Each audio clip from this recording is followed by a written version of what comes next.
आपका स्वागत है। आज हमारे साथ बैठे हैं ज्योतिष आचार्य मानव जी।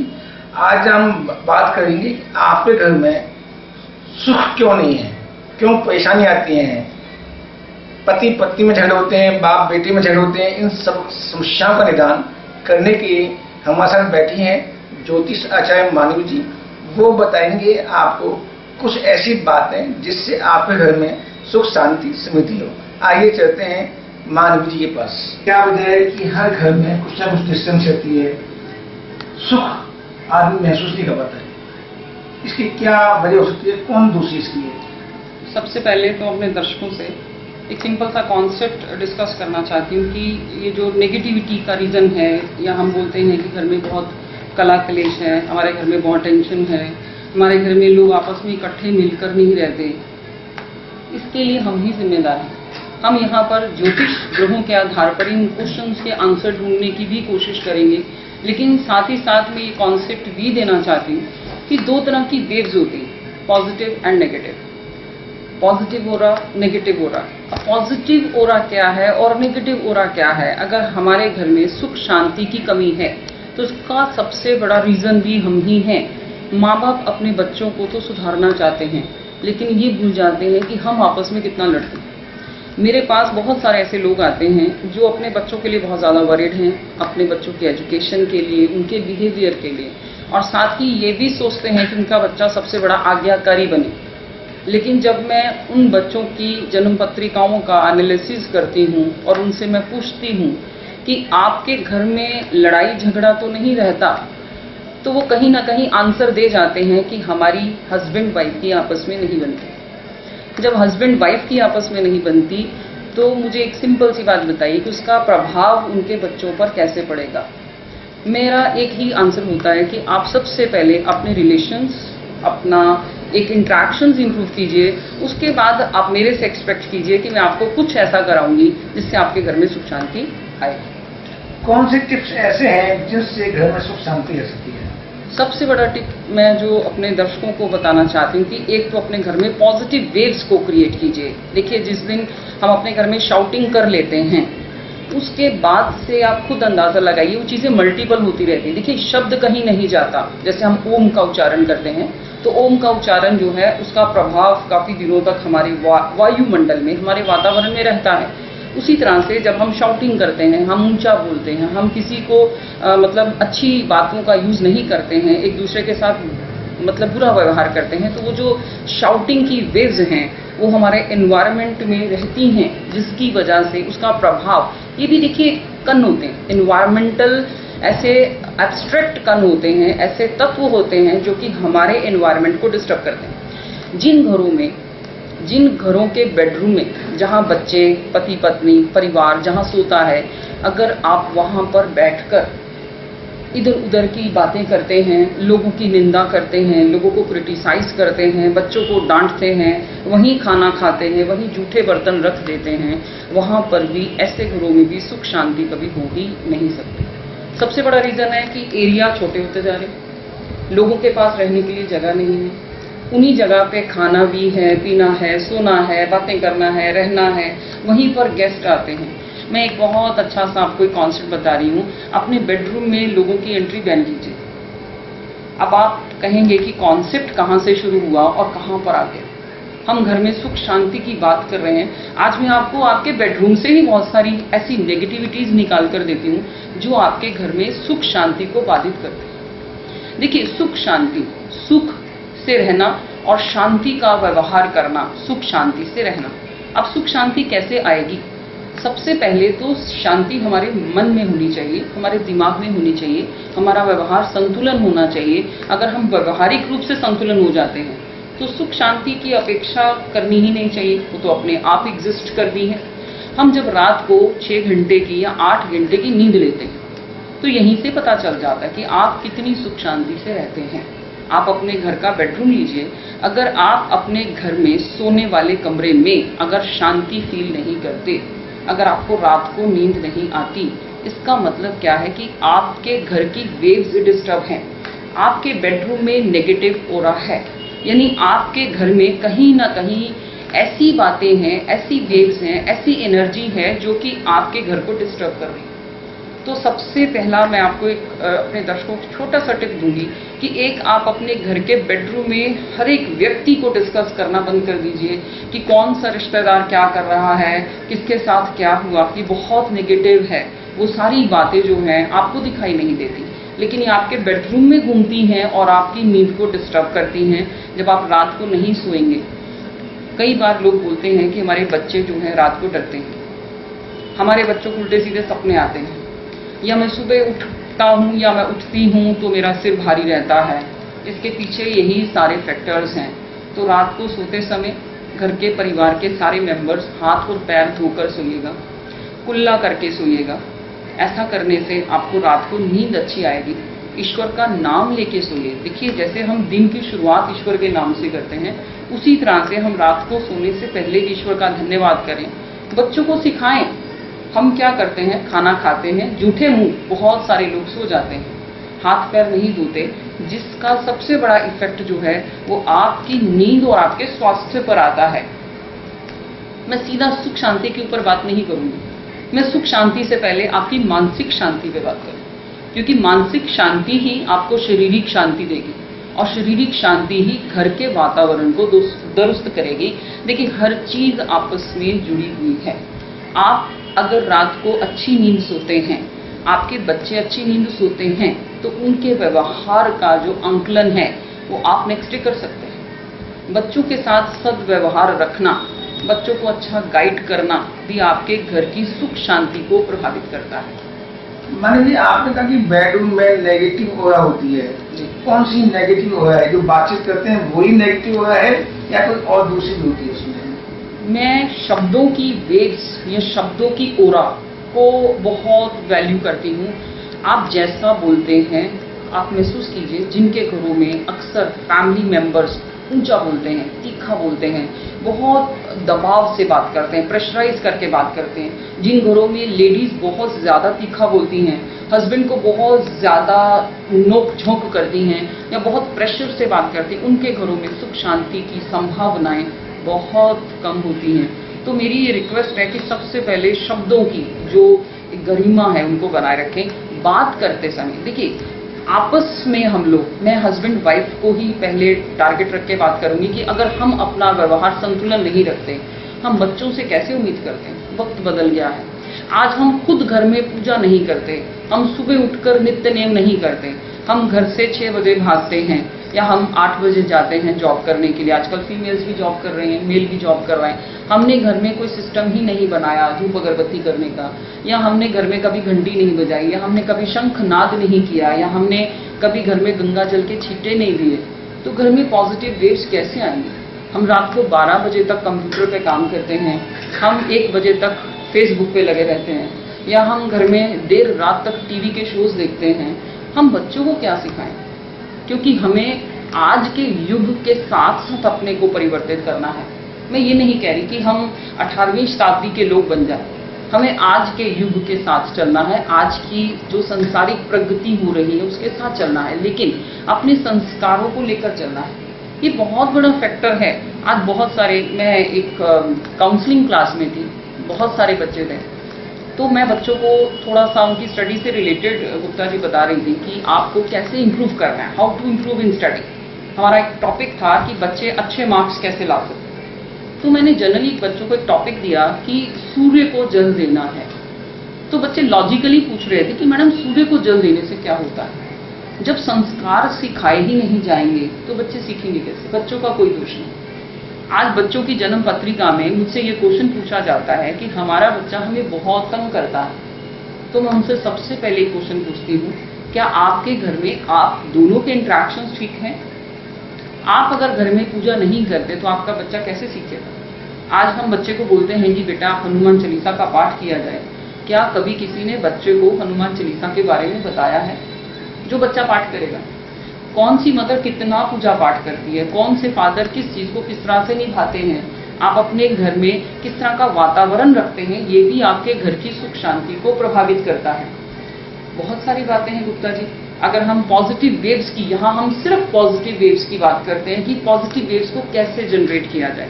तो पॉजिटिव वेव्स को जनरेट करने के लिए सबसे पहले जो अभी तक मैं बात कहना चाहती हूँ, अपने घर में बात करने का लहजा थोड़ा सा धीमा रखिए, क्योंकि नेगेटिव वेव्स मल्टीपल होती रहती हैं। आप रोजाना शाउटिंग करते हैं तो वेव्स इतनी बढ़ जाती है, कहीं ना कहीं आपका मेंटल प्रेशर जो है वो बढ़ता है और आपके घर की पॉजिटिव एनर्जीज जो है वो डिस्टर्ब होती है।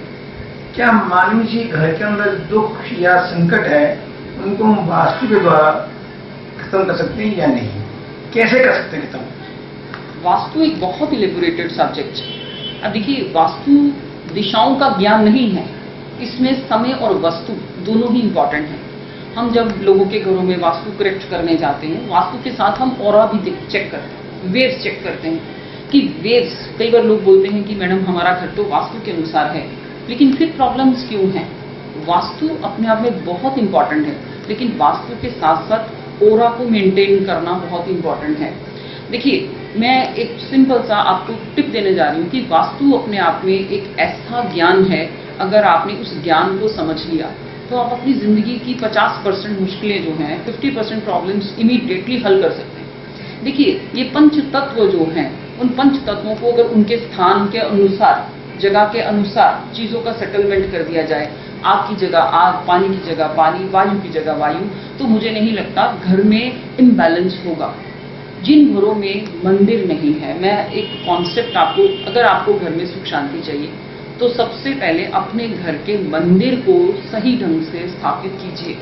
वास्तु का मैं एक बहुत अच्छा आपको एक बहुत ही एक अच्छा टिप देने जा रही हूँ। घर में सुख शांति के लिए आप अपने बृहस्पति को पावर दीजिए।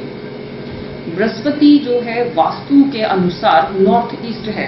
आपके घर का जो नॉर्थ और ईस्ट के बीच का कोना है, नॉर्थ ईस्ट कॉर्नर, अगर आप इस जगह पर अपना मंदिर स्थापित करते हैं, आप चेक कर लीजिए। अगर आपका मंदिर किसी और जगह है, देखिए नॉर्थ में भी मंदिर बनाया जा सकता है, ईस्ट में भी बनाया जा सकता है, लेकिन नॉर्थ ईस्ट में इसका जो सिचुएशन है वो बहुत बेस्ट है। इसके अलावा मंदिर का कोई पोजीशन होना नहीं चाहिए, और वास्तु के अनुसार नॉर्थ ईस्ट का position he the best position है मंदिर के लिए, पूजा पाठ के लिए। अगर आपके घर में नॉर्थ ईस्ट में मंदिर है तो मुझे लगता है कि आपके घर के 70% वास्तु दोष अपने आप ही खत्म हो जाते हैं। मंदिर होने के बाद अगर आप पूजा नहीं करते तो ये उससे भी बड़ा वास्तु दोष है। आप अपने घर में देवी देवताओं का स्थापन करते हैं, आप उनको स्थापना देते हैं, उनको रखते हैं, लेकिन उनकी पूजा नहीं करते। हमने देखा बड़े अच्छे अच्छे घरों में मंदिर तो नॉर्थ ईस्ट में है, लेकिन उसमें इतनी डस्ट है। देखिए, डस्ट क्या है? राहु। जब मंदिर में इतनी सारी डस्ट है, जब मूर्तियां बिल्कुल अवज्ञा का शिकार हैं, उनकी पूजा नहीं होती, उनको सही ढंग से रखा नहीं जाता, जो पीतल की मूर्तियां हैं उनको स्नान नहीं कराया जाता। देखिए, धातु की मूर्ति अगर कई सालों से पड़ी है तो बार बार पूजा करने से, रोजाना पूजा करने से प्राण संचारित होते हैं। स्थापना अगर सही ढंग से की गई है और उसके बाद अगर उनकी पूजा नहीं की जाती तो भी घर में कला कलेश होते हैं। ये बात बहुत ध्यान देने योग्य है। मैं अक्सर लोगों को बोलती हूँ कि नॉर्थ ईस्ट में मंदिर तो सेटअप कर दिया, लेकिन नॉर्थ ईस्ट में मंदिर होने के बावजूद अगर घर के सदस्य वहां पूजा पाठ नहीं करते हैं तो आप समझिए ये अपने आप में सबसे बड़ा दोष है। भानु जी, इसके साथ साथ देखने में आया कि सास बहू का झगड़ा 90% घरों में होता है जी, वो ही दुख और शांति नहीं होने देती, मैं दुख को पैदा करते हैं। वो क्या वजह है कि सास बहू में झगड़ा होता है? क्या करना चाहिए जिससे सास बहू अपने घर में झगड़ा नहीं करें और अपने बच्चों को आगे बढ़ाएं और घर में सुख शांति पैदा हो? मैं आपको इसका बहुत ही समस्या का समाधान देती हूँ, शायद हमारे दर्शकों को इससे बहुत बेनिफिट होगा। पहले आप चेक कर लीजिए कि बहू का रहने का जगह कौन सी है और सास कौन से कमरे में रहती है। देखिए, वास्तु के अनुसार हमने करेक्शन कराया है बहुत सारे लोगों के घरों में और बहुत ही अच्छे इंप्रूवमेंट्स मिले हैं। सबसे बड़ी बात, जो घर का मुखिया है उसको कहाँ रहना चाहिए, सबसे बड़ा पॉइंट है। शायद होता क्या है कि लोगों के घरों में सास और बहू के रहने की जो पोजीशन है वो उल्टा है। सास को घर का एक मुख्य मेंबर माना गया है, जो घर को चलाने वाली मुखिया है। सास और ससुर ये घर में साउथ वेस्ट एरिया में रहें ताकि उनका घर पे एक कंट्रोल, एक आधिकारिक रूप से एक नियंत्रण बना रहे। आज बहू भी सास का आदर नहीं करती, ये भी मैंने देखा है। अगर आपकी बहू को साउथ वेस्ट का कमरा दिया गया है या साउथ की तरफ का कमरा दिया गया है तो उसको इमीडिएट चेंज करा लीजिए। साउथ वेस्ट से आप बहू को नॉर्थ की तरफ का, नॉर्थ ईस्ट से नॉर्थ वेस्ट के बीच का कमरा दे दीजिए, यानी कि नॉर्थ से नॉर्थ वेस्ट का कमरा दे दीजिएगा। आप यकीन मानिए बहुत सारे परिवर्तन मिलेंगे। लड़ाई झगड़ा देखिए मानसिक रूप से उत्पन्न होता है।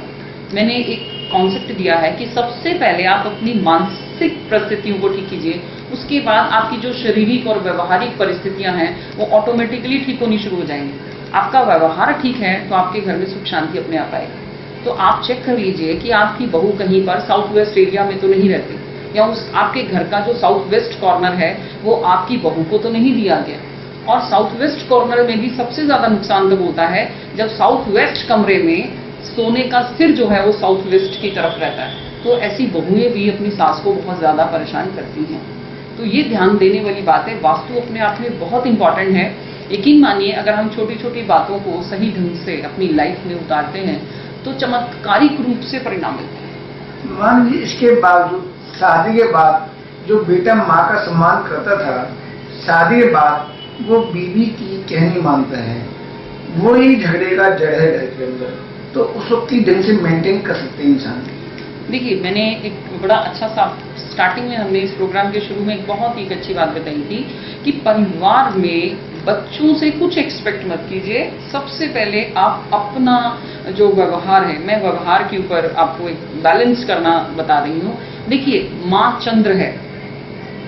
अगर माँ को हम ज्योतिष ग्रह में अगर इसको संज्ञान करना चाहें, बताना चाहें तो क्या है, माँ चंद्र है।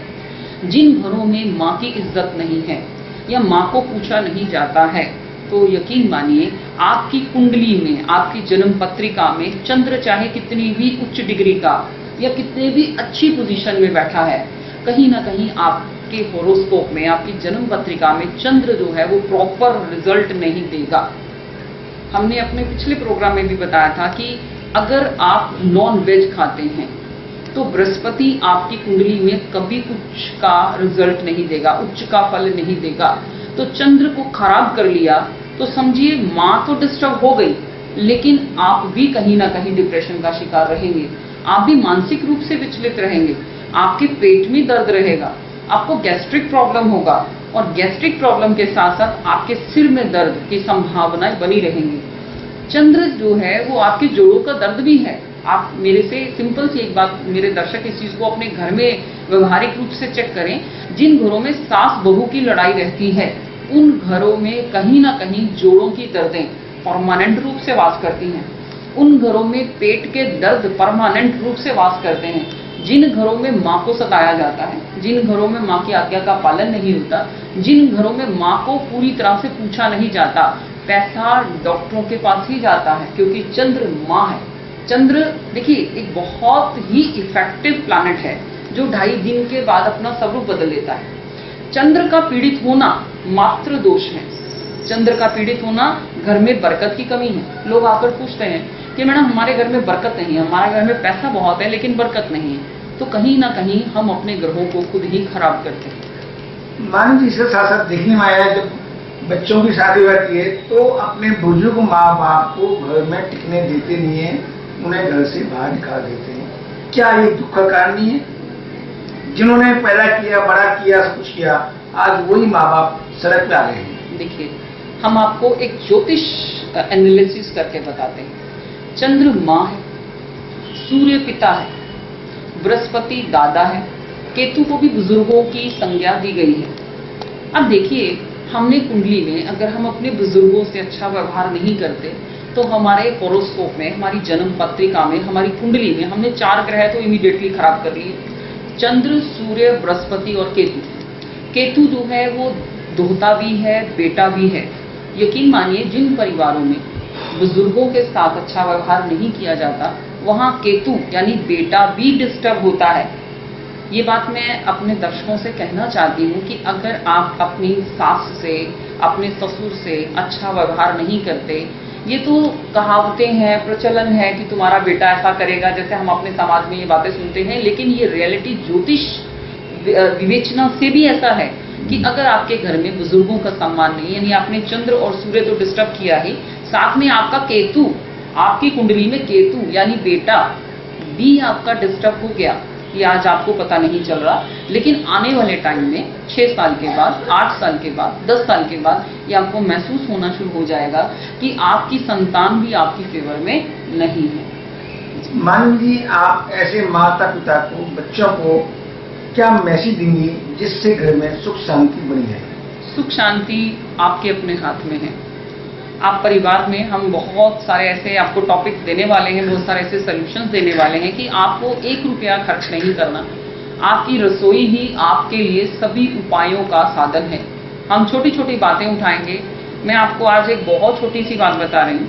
आप अपने घर में नॉर्थ ईस्ट में मंदिर स्थापित कीजिए, और नॉर्थ ईस्ट में मंदिर स्थापित करने के साथ साथ आप अपने बच्चों को थोड़ा सा एक संस्कार दीजिए कि पूजा कैसे करनी है, माथा कैसे टेकना है, भगवान का नाम क्यों लेना है, हमारे संस्कार क्या हैं। हम अपने घर की कुछ ना करें, एक गायत्री मंत्र, आजकल इलेक्ट्रॉनिक बेल्स मिलती हैं मार्केट से, तो आप अपनी उन इलेक्ट्रॉनिक बेल्स को घर में लगा दीजिए। ओम का जाप सारा दिन चलता रहे, गायत्री मंत्र चलता रहे। अगर आप घर में कुछ नहीं कर सकते तो ये जो नेगेटिविटीज हैं आपके घर की बहुत जल्दी निकलेंगी। कुछ दिनों लगातार चलाइए। सुबह शाम आप पूजा पाठ नहीं कर सकते, घंटी नहीं बजा सकते, शंखनाद नहीं कर सकते, तो आज की सिस्टम के अनुसार आप अपने मोबाइल में जो भी रिकॉर्डिंग कर सकते हैं, ओम का जाप करवा सकते हैं, गायत्री का जाप चलता रहे सारा दिन, ये चलाइए। बच्चों को जरूर सिर झुकाना सिखाइए कि भगवान को नमस्कार कैसे करते हैं। साथ ही साथ एक छोटा सा उपाय, एक शंख ले आइए।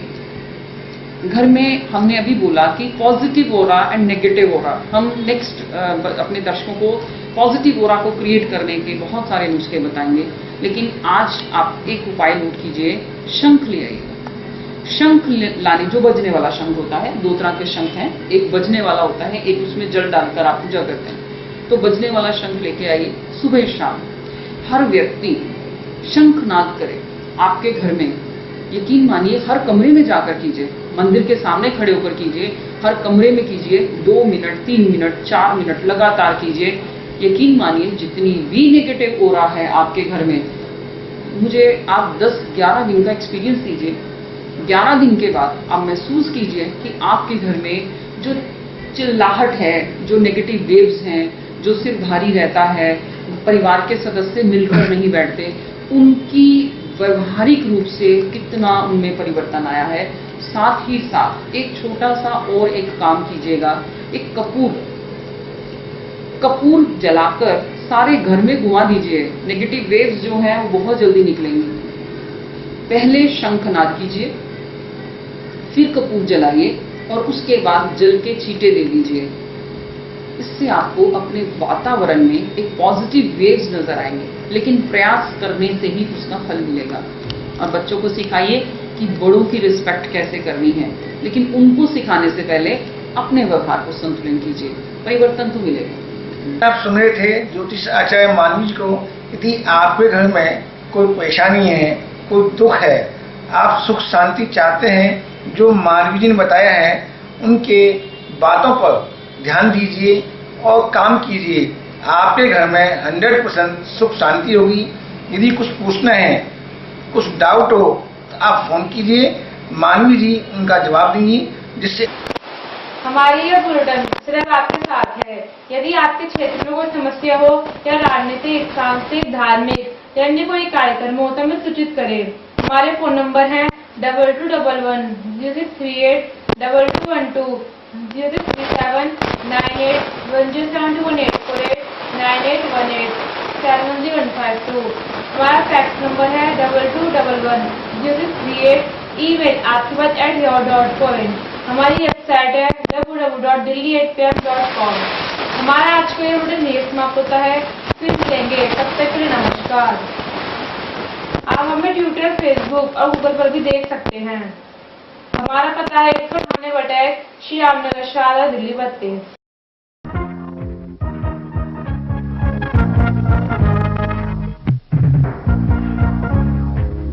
आपके घर में सुख शांति होगी। धन्यवाद।